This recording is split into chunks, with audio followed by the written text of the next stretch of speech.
लेकिन अब वह पूरी तरह से नष्ट हो गई थी। उसने मुझे घसीटकर यहां लाने की क्या जरूरत थी? अगर मुझे वहीं छोड़ देता तो बेहतर होता।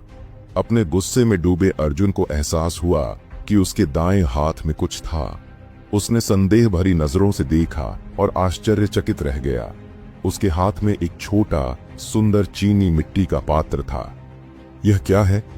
यह निश्चित रूप से उसका नहीं था, क्योंकि उसके पास सिर्फ उसकी पुरानी पोशाक और झाड़ू थी। उसके पास ऐसी कीमती वस्तु कहां से आई? छोटे पात्र पर एक लेबल था। उसने उसे पढ़ा, रक्त थक्का मरहम। अर्जुन ने उस छोटी शीशी को देखा जिस पर लिखा था रक्त थक्का मरहम। यह अद्वितीय गुरुकुल में घाव भरने के लिए इस्तेमाल किया जाने वाला मरहम था। हालांकि यह साधारण था, लेकिन इसकी प्रभावशीलता बहुत अच्छी थी। आमतौर पर शिष्य इसे आपातकालीन स्थिति के लिए अपने पास रखते थे, मगर यह मरहम सस्ते में नहीं आता था। गुरुकुल के भंडार कक्ष में इसकी कीमत 10 योगदान अंकों के बराबर थी। 10 योगदान अंक। अर्जुन को 1 महीने तक झाड़ू लगाने पर मात्र 10 योगदान अंक मिलते थे, यानी इस मरहम की कीमत उसके पूरे महीने की मेहनत के बराबर थी। किसने दिया होगा यह? अर्जुन सोच में पड़ गया। अब उसे उस अज्ञात व्यक्ति के प्रति अपनी नाराजगी कम होती हुई महसूस हुई, पर जैसे ही उसने हिलने की कोशिश की, उसकी पीठ में फिर से जलन होने लगी। 3 साल हो गए थे उसे इस गुरुकुल में आए हुए।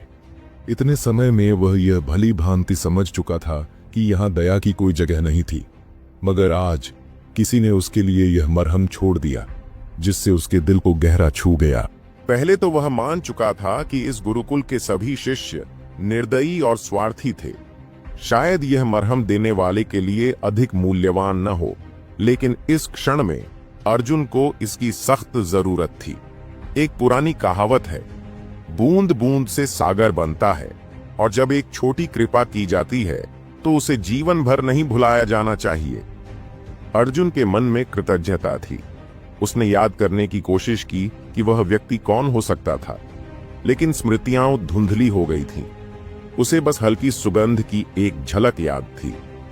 क्या यह मरहम इतना सुगंधित होता है? अर्जुन ने सोचा।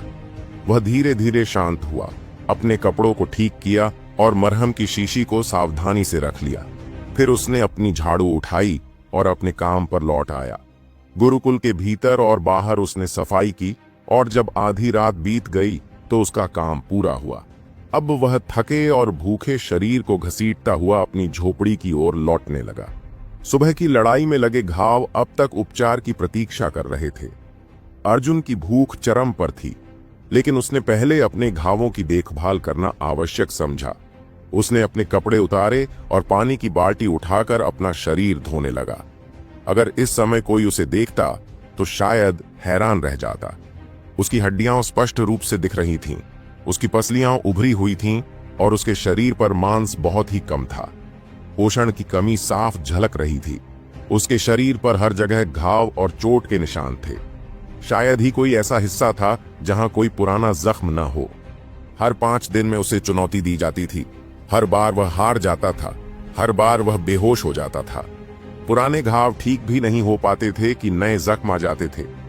कोई और उसकी जगह होता तो अब तक हार मान चुका होता, मगर अर्जुन, वह हर बार उठ खड़ा होता, अपने घावों की परवाह किए बिना अपने काम में लगा रहता।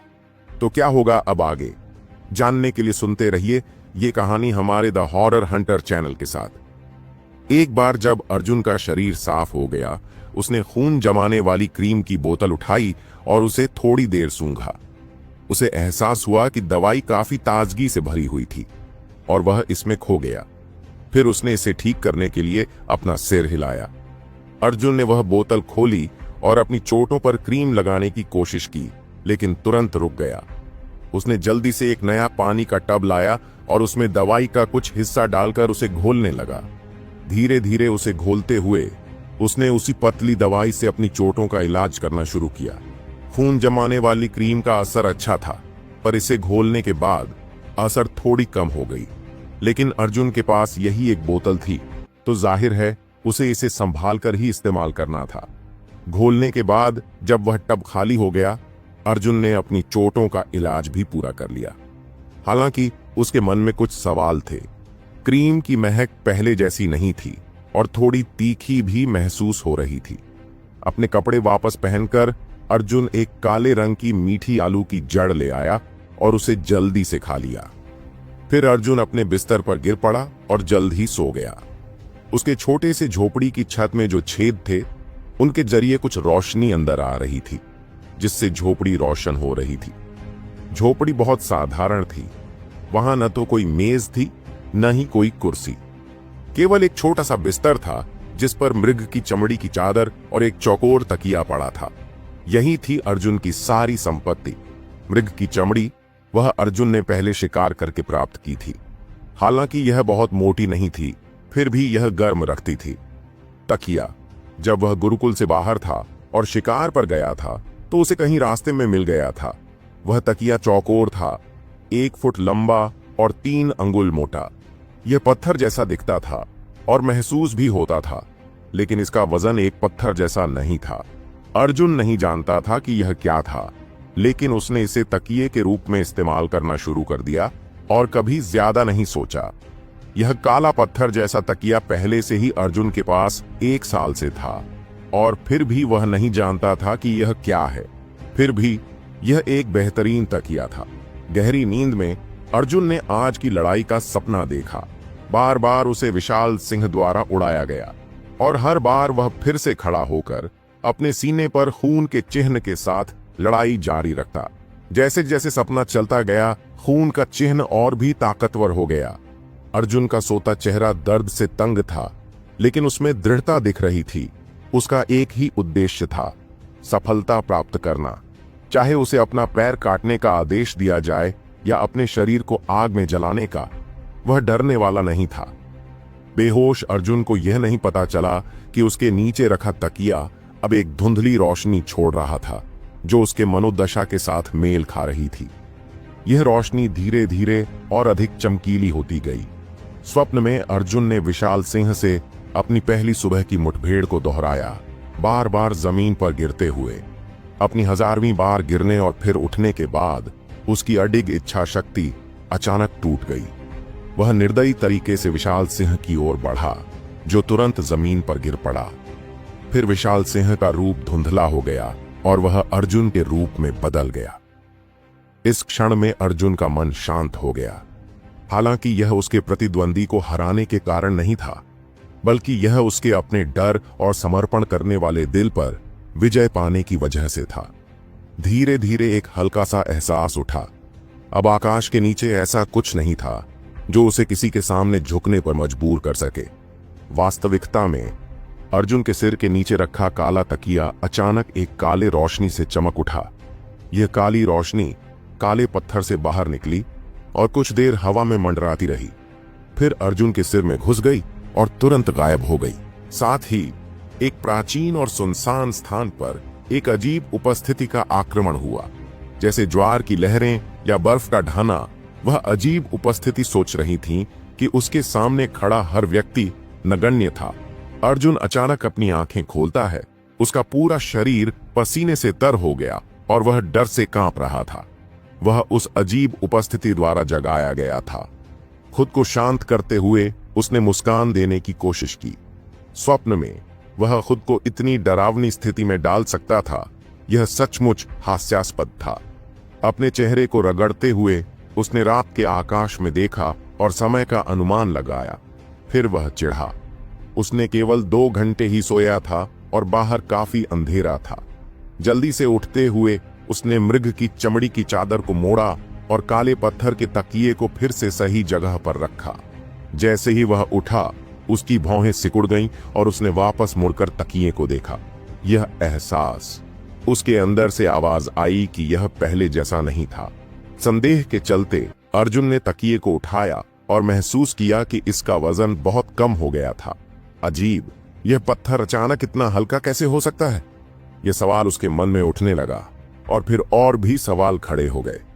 यह ऐसा था जैसे एक मोटी किताब हवा में उछाल दी गई हो, जिसके पन्ने फैलकर जमीन पर गिर रहे हों। अर्जुन हैरान रह गया और कुछ देर के लिए वह उसे पकड़ना भी भूल गया।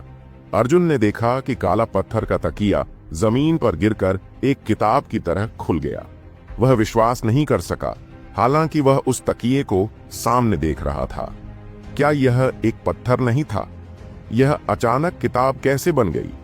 काला पत्थर का तकिया अर्जुन के पास 1 साल से अधिक समय से था और वह इसे अच्छे से जानता था। क्या उसने पहले एक काले पत्थर को नहीं पाया था और यह कोई किताब नहीं थी? क्या कोई पुरानी कछुआ अपनी खाल उतारकर सांप बन गया था? कुछ समय पहले जब वह किताब को उठाने झुका तो उसने तुरंत इसके साथ एक संबंध महसूस किया। फिर से देखने पर उसे सच में मानना पड़ा कि यह वही तकिया था जिसे वह इस्तेमाल कर रहा था। यह मोटी किताब उसे चुप करा देने वाली थी। हालांकि इसमें कोई शब्द नहीं थे, यह खाली थी, लेकिन किताब के पन्ने उसे इसके अंदर देख पाने से रोक रहे थे। उसने हल्के से एक पन्ना फाड़ने की कोशिश की, लेकिन वह फाड़ा ही नहीं जा सका। यह सच में उसे सोचने पर मजबूर कर रहा था। वह इसे पूरे 1 साल तक इस्तेमाल कर चुका था और अब जाकर उसने इसकी असलियत का पता लगाया। लेकिन इस खाली काले किताब का क्या इस्तेमाल हो सकता है? उसने किताब की पूरी जांच की और फिर भी कुछ नहीं मिला। रहस्यमय। अर्जुन ने किताब का पहला पन्ना पलटा और उसमें कुछ भी नहीं था। खाली पन्ने को घूरते हुए उसने देखा कि कुछ बदलाव हो रहा था।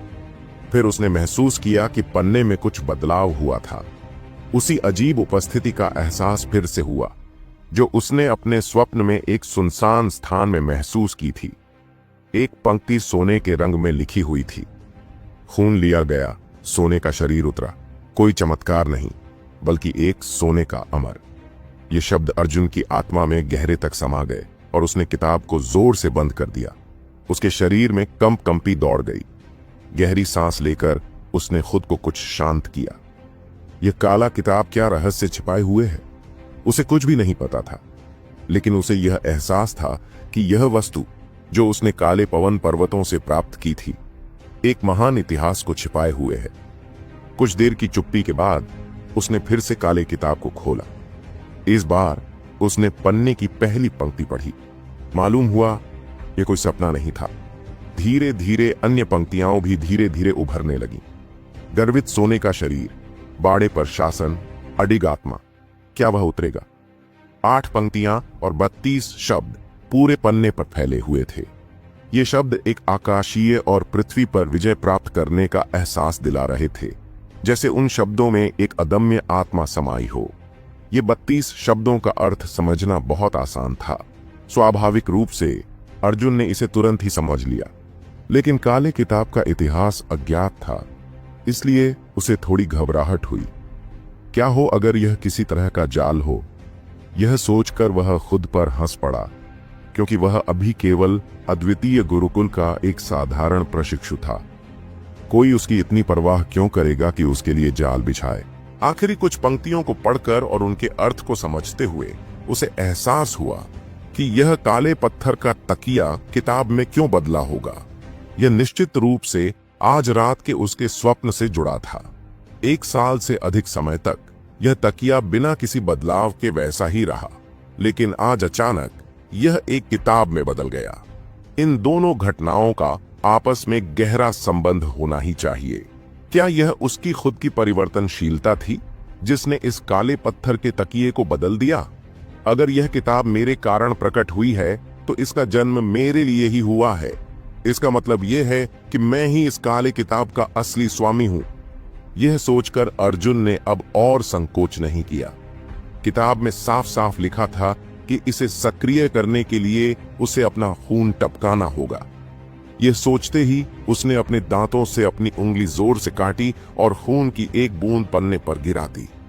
टप टप खून पन्ने पर गिरा, लेकिन कोई स्पष्ट बदलाव नहीं हुआ। कुछ समय के बाद पन्ने से एक काली चमक निकलनी शुरू हुई।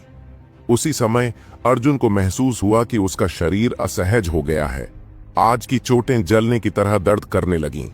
उसका सिर भी तेजी से दुखने लगा। अपने दांत भींचकर वह सहन करता रहा। उसके रक्त की धार बहती रही और किताब की काली रोशनी धीरे धीरे और भी चमकदार होती चली गई। लंबे संघर्ष और प्रयास के बाद अर्जुन लगभग बेहोश होने वाला था, लेकिन इस दौरान किताब में बड़ा बदलाव आ चुका था।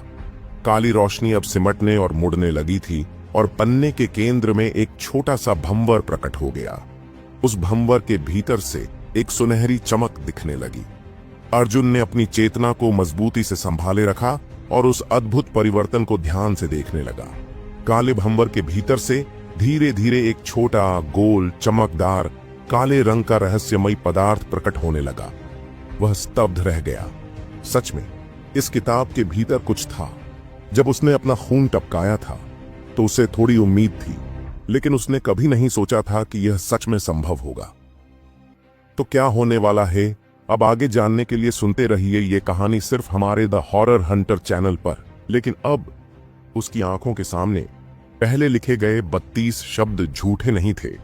खून लिया गया, सोने का शरीर उतरा। तो यह सोने का शरीर आखिर किस प्रकार का है? इस विचार के साथ ही अर्जुन के पीले पड़े चेहरे पर उत्सुकता की लहर दौड़ गई। कुछ क्षणों बाद जैसे ही वह चमकदार गोल चीज पूरी तरह से उसके सामने प्रकट हुई, उसने अनायास ही अपनी लार निगल ली। उसकी कल्पना चाहे जितनी भी उन्नत होती, वह कभी नहीं सोच सकता था कि यह सोने का शरीर ऐसा होगा। यह चीज लगभग 30 सेंटीमीटर ऊंचा एक स्वर्णिम कंकाल था, और सबसे पहले जो चीज बाहर आई वह इस कंकाल की खोपड़ी थी। यह सोने की खोपड़ी किताब के पन्ने के ऊपर तैर रही थी, जैसे कोई साधना में लीन हो। इसके प्रत्येक हड्डी की चमक अर्जुन की छोटी सी झोपड़ी को रोशन कर रही थी। धीरे धीरे पन्ने पर बना काला भंवर सिकुड़ने लगा और सब कुछ फिर से शांत हो गया।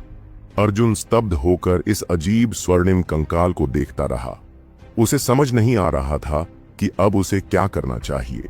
किताब में सिर्फ सोने के शरीर को बाहर निकालने का तरीका बताया गया था, लेकिन इसके आगे क्या करना है यह नहीं लिखा था। ध्यान से देखने पर अर्जुन को कुछ अजीब लगा। सामने खड़े स्वर्णिम कंकाल की कोई आंखें नहीं थीं, लेकिन फिर भी उसे ऐसा लग रहा था जैसे वह उसी को घूर रहा हो। उसके कोई होंठ भी नहीं थे, लेकिन फिर भी ऐसा प्रतीत हो रहा था जैसे वह उसकी कमजोरी का उपहास उड़ा रहा हो। यह सोचते ही अर्जुन क्रोधित हो गया और उसने उसे उठाने के लिए हाथ बढ़ाया। इतना छोटा सा कंकाल और इतना घमंडी! लेकिन जैसे ही उसने इसे पकड़ने की कोशिश की, वह स्वर्णिम कंकाल अचानक उसकी ओर उड़कर उसके सीने में धंस गया। आह! अर्जुन डर के मारे चिल्ला उठा। एक कंकाल सीने से टकराए और घुस जाए, यह एक डरावना अनुभव था। जैसे ही कंकाल उसके शरीर में समाया, उसने एक तेज रोशनी छोड़ी जो अर्जुन की त्वचा के हर रोम छिद्र में समाने लगी, और तभी उसके पूरे शरीर में असहनीय दर्द का विस्फोट हुआ। लेकिन यह साधारण दर्द नहीं था, यह उसकी हड्डियों की गहराइयों से पीड़ा थी। वह तेजी से सांस लेने लगा, लेकिन दर्द इतना भयानक था कि वह खुद को संभाल नहीं सका। वह जमीन पर गिर पड़ा। उसका शरीर झुककर एक झींगे की तरह मुड़ गया और भयंकर ऐंठन के साथ दर्द की लहरें उसके शरीर में उठने लगीं। उस पल अर्जुन के पूरे शरीर की हड्डियां चटक कर टूट गईं और वह अंगुली तक नहीं हिला सकता था, क्योंकि उसके पास कोई ताकत नहीं थी। यह कोई भ्रांति नहीं थी। अगर कोई उसके शरीर के अंदर देखता तो वह देख सकता कि उसकी हड्डियां टूट रही थीं और हर टूटी हुई हड्डी के पास सोने की एक परत लिपटी हुई थी। यह परत टूटे हुए हड्डियों की मरम्मत करने की कोशिश कर रही थी, लेकिन मरम्मत की गति टूटने से कहीं धीमी थी। जब मरम्मत खत्म होती तो हड्डियां फिर से टूट जाती। मनुष्य की हड्डियां उनके अस्थि मज्जा और नसों को घेरती हैं। इन्हें किसी भी छोटे से स्पर्श से गहरी चोट पहुंच सकती है। आप कल्पना कर सकते हैं कि उस क्षण में अर्जुन पर क्या बीत रही होगी। उसके शरीर में एक भी हड्डी नहीं थी जो नहीं टूटी हो। यह स्थिति किसी और के लिए भी असहनीय होती और उनकी ताकत अर्जुन से हजारों गुना ज्यादा होती, तो भी वे अभी तक बेहोश हो गए होते। लेकिन अर्जुन के लिए वह दर्द 1000 गुना अधिक था। झोपड़ी से एक दर्दनाक चीख सुनाई दी और पास ही एक सहपाठी जो टहलने निकला था उस चीख से डरकर जल्दी से भाग गया। कहीं से एक संदेश आया जो इस स्वर्णिम शरीर से आया था। अर्जुन की चेतना को नष्ट करो और उसका शरीर हड़प लो। क्या अर्जुन सहमत था? भले ही वह हिलने डुलने में असमर्थ था, लेकिन उसने अपनी चेतना बनाए रखने के लिए संघर्ष किया और वह कभी भी इस स्वर्णिम शरीर को खुद पर काबू नहीं करने देगा। स्वर्णिम शरीर को डर महसूस हुआ और उसने बार बार अर्जुन की हड्डियां तोड़ी, उसकी नसों को पीड़ा दी ताकि वह बेहोश हो जाए। एक ओर था गर्वित स्वर्णिम कंकाल और दूसरी ओर था अर्जुन का अडिग आत्मविश्वास। कौन जीतेगा, कौन हारेगा, इसका परिणाम कोई नहीं देख सकता था। अर्जुन जानता था कि यह क्षण बहुत महत्वपूर्ण था। यह पहले के साथी विद्यार्थियों के साथ की चुनौती से कहीं अलग था। अगर यह पहले का अर्जुन होता तो वह हार मान लेता, लेकिन अब वह नहीं हारेगा। चाहे जितना भी दर्द हो, वह सहन करेगा। उसकी चेतना और स्वर्णिम शरीर की विध्वंसक शक्ति दोनों के बीच एक कठिन संघर्ष चल रहा था, और यह युद्ध अर्जुन के शरीर के भीतर हो रहा था। तुम खींचो, मैं खींचता हूं। कोई भी 1 इंच भी छोड़ने को तैयार नहीं था। समय के साथ अर्जुन को हैरानी हुई कि जो असहनीय दर्द पहले था वह धीरे धीरे कम होता जा रहा था। यह उसकी आत्मा को जागृत करता और उसे ऊर्जा से भर देता। अब समझ में आया, जब अर्जुन और स्वर्णिम शरीर के बीच संघर्ष हुआ तो उसकी हड्डियां बार बार टूटने से मजबूत होती गईं। जैसे जैसे उसकी हड्डियां मजबूत होती गईं, वैसे वैसे स्वर्णिम शरीर की शक्तियां कमजोर पड़ने लगीं और इस प्रकार दर्द कम होने लगा। संघर्ष जल्द ही समाप्त होने वाला था। अब स्थिति उसके पक्ष में झुकी थी और जो पहले असहनीय दर्द था वह अब सहनीय हो गया। वह दर्द हल्के खुजली जैसा महसूस होने लगा, फिर ठंडे पानी की बूंदों जैसा। यह अनुभव कुछ ऐसा था जैसे क्रीम लगाई जा रही हो, जिससे उसकी लाखों रोम छिद्र खुलकर आराम महसूस करने लगे। स्वर्णिम शरीर की निराशाजनक संघर्ष को महसूस करते हुए अर्जुन का गुस्सा फूट पड़ा।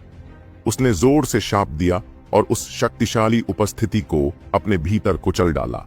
अब उसके शरीर के अंदर सब कुछ शांति से सुसुप्त हो गया। एक गहरी आह निकली, जो एक सुखद संतोष और राहत की भावना से भरी हुई थी।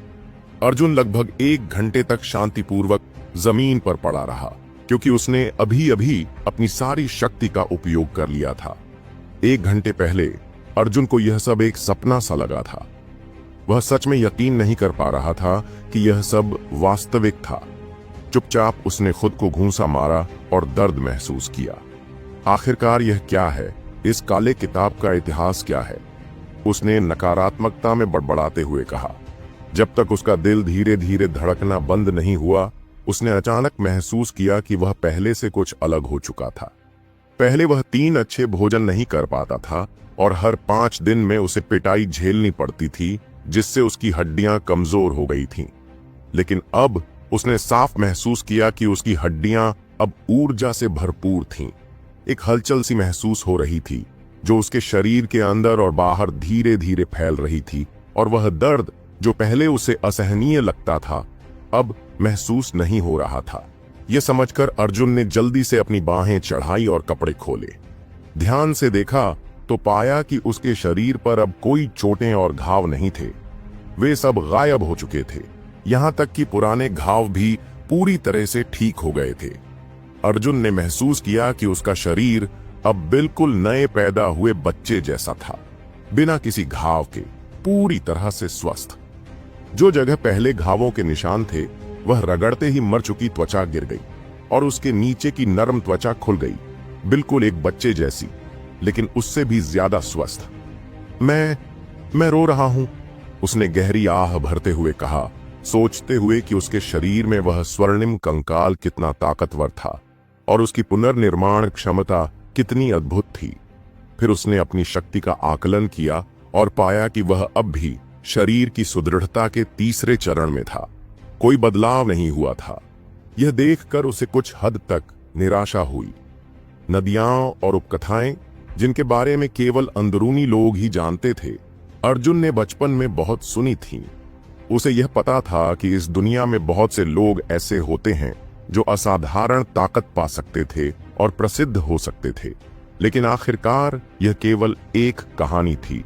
कितने लोग वास्तव में खुश हो पाते हैं और ऐसी किस्मत पाते हैं इस दुनिया में? वे बड़े बड़े आचार्य और विशेषज्ञ, जिनकी ताकत बहुत अधिक होती है, वे भी अपनी जमीन से बंधे रहते थे और अंतिम समय में उत्तराधिकारी की तलाश करते थे। क्या ऐसा चमत्कारी घटनाएं होती हैं? लेकिन वही समस्या अब अर्जुन के साथ घटित हो चुकी थी।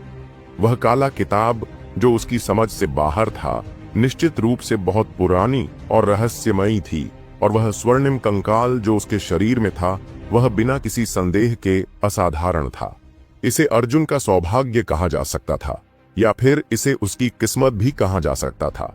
काले किताब के पहले पृष्ठ पर लिखी 4 पंक्तियां, गर्वित स्वर्णिम शरीर, बाड़े पर शासन, अडिग आत्मा, क्या वह उतरेगा? अगर अर्जुन ने इस काले किताब को नहीं उठाया होता और कोई और इसे पा लेता, तो वह इसे बेकार की चीज समझकर फेंक देता।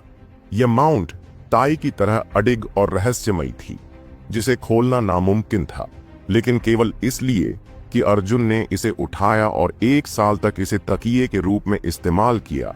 इसने उसके शरीर की अडिग और कठोर प्रकृति को महसूस किया, और आज इसका रहस्य प्रकट हो गया। दूसरे शब्दों में, यह उसकी किस्मत से पहली मुलाकात थी, लेकिन यह उसका पहला स्वयं अर्जित किया गया उपलब्धि थी। यह सोचते ही अर्जुन के दिल में एक आत्मसंतोष की लहर दौड़ गई। बेहतरीन घोड़े के लिए बेहतरीन काठी, और वीरों को मिलते हैं अनुपम उपहार, सो वह काली किताब। अर्जुन को अचानक याद आया कि यह वही किताब थी जिसे उसने 1 साल तक तकिए की तरह इस्तेमाल किया था। अभी तक उसने यह नहीं सोचा था कि यह असल में क्या है और उसे यह कैसे मिली थी। अभी वह इस बारे में सोच ही रहा था, और तभी काले किताब ने खुद को प्रकट कर दिया और झटके से बंद होकर जमीन पर गिर गई। अर्जुन हक्का बक्का रह गया। उसने किताब को उठाया और गहरी सोच में पड़ गया। फिर एक विचार उसके मन में आया। जैसे ही उसने अपने हाथ को थोड़ा हिलाया, किताब अचानक गायब हो गई, और जब उसने दोबारा कोशिश की तो किताब फिर से प्रकट हो गई। यह दृश्य किसी जादू की तरह था। अर्जुन का चेहरा बेहद गंभीर हो गया, क्योंकि वह सच में महसूस कर सकता था कि यह काली किताब केवल उसके एक विचार मात्र से उसके शरीर में समा सकती थी। क्या यह किताब आत्मा पत्थर से बनी हो सकती है? यह सोचते ही वह खुद ही डर गया। आत्मा पत्थर, यह एक पौराणिक रत्न माना जाता था। कहा जाता है कि जब लाखों भूत प्रेत किसी अथाह गहरी खाई में इकट्ठा होते हैं और असंख्य मानव ऊर्जाओं के बल से, तब यह बनना शुरू होता है। किंवदंती है कि यह पत्थर लाखों आत्माओं के दुख दर्द को अपने भीतर समेटे रहता है। इस काले पत्थर के भीतर करोड़ों जीवन की पीड़ा कैद है। कोई जीवित व्यक्ति इसके अंदर प्रवेश नहीं कर सकता, और वहां घास तक नहीं उग सकती। यह शब्द कुछ अतिरंजित लग सकते हैं, लेकिन एक आत्मा पत्थर के आकार में 3.5 सेंटीमीटर x 3.5 सेंटीमीटर बनने के लिए कितनी जानों की बलि दी जानी पड़ी होगी। इस पौराणिक पत्थर का निर्माण वास्तव में बेहद निर्दयी और रक्त रंजित था। इसके निर्माण के दौरान इसके आसपास की हर एक जिंदगी चंद सेकंड्स में समाप्त हो जाती, और इसका निर्माण समय भी अतुलनीय था। इसका निर्माण 1000 साल या फिर उससे भी ज्यादा समय ले सकता था, यहां तक कि शायद 10,000 साल भी। निर्माण की प्रक्रिया को छोड़ दें तो यह आत्मा पत्थर एक सर्वोत्तम खजाना माना जा सकता है। इसकी एक विशेष क्षमता है, यह किसी के शरीर से जुड़ सकता है और साथ ही एक आयाम खोल सकता है। यह आयाम बेहद लचीला होता है और चीजों को उसमें संग्रहित करना कोई मुश्किल काम नहीं होता। हालांकि अर्जुन अभी सिर्फ एक परीक्षा शिष्य था, जो कि एक साधारण पद था, फिर भी उसके अनुभव कम नहीं थे। आत्मा पत्थर की पौराणिक कहानियां उसे बचपन से ही सुनने को मिल चुकी थीं, और उसे इस पत्थर के बारे में काफी जानकारी थी। जब उसने इस काले किताब को प्राप्त किया था तो उसने इस बारे में ज्यादा नहीं सोचा था। वह सोचता रहा कि यह किताब उसके शरीर में कैसे समाई, और वह स्वर्णिम कंकाल जो किताब से निकला, उसने इसे कैसे पहचाना। लेकिन अब वह यह पहचान पाया कि यह पत्थर सचमुच आत्मा पत्थर था। उसकी आंखों में पसीना छलक आया। आत्मा पत्थर वह चीजें होती हैं जो किंवदंतियों में थीं, जो दुनिया से लगभग नष्ट हो चुकी थीं। अर्जुन को यह विश्वास ही नहीं हो रहा था कि वह एक आत्मा पत्थर से सीधे सामना कर रहा था, और वो भी इतनी बड़ी मात्रा में। किंवदंतियों में कहा जाता था कि एक आत्मा पत्थर का आकार केवल 3.5 सेंटीमीटर x 3.5 सेंटीमीटर तक होता था, और इस आकार में भी यह किसी की अनमोल संपत्ति हो सकती थी, लेकिन अर्जुन के सामने जो पत्थर था वह किसी किताब के रूप में था, जिसका आकार 30x7 सेंटीमीटर था। उसका मूल्य अनुमान से बाहर था। अगर यह खबर बाहर फैलती तो शायद पूरी हर्षवर्धन साम्राज्य की सेनाएं इस किताब को हासिल करने के लिए टूट पड़ती, और किसी साधारण मार्शल स्कूल के पास तो यह चीज कभी नहीं आती। अर्जुन ने अपनी हाथों में गर्माहट महसूस की। वह डर महसूस कर रहा था, लेकिन यह खजाना